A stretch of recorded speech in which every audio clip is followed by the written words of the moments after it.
徛在地看世界，来看美国拜登的新时代，今仔日正式开始咯。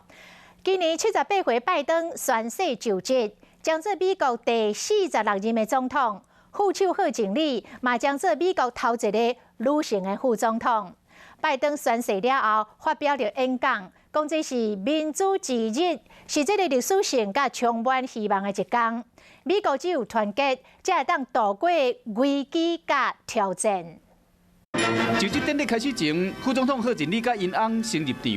Ladies and gentlemen, the President-elect of the United States, Joseph Robinette Biden Jr. and Dr. Jill Biden.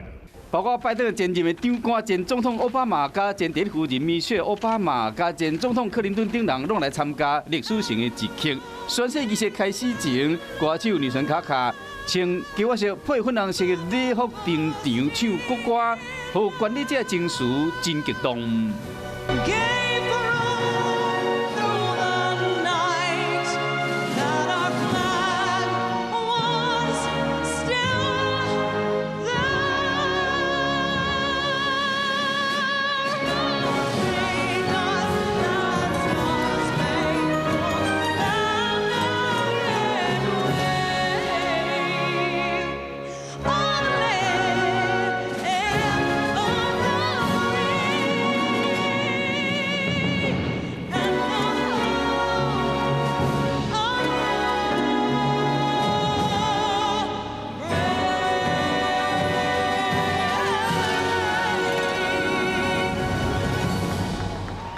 副总统贺锦丽首先伫最高法院大法官索托马约监誓下宣誓，成为美国头一位女性的副总统。再来歌手珍妮佛罗佩兹以拉丁歌曲唱出美国无分种族、皮肤色水的共同心声。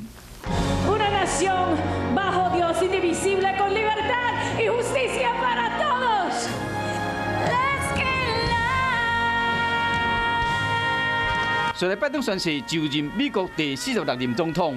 I, Joseph Robinette Biden Jr., do solemnly swear that I will faithfully execute the office of President of the United States. 宣誓后发表演说。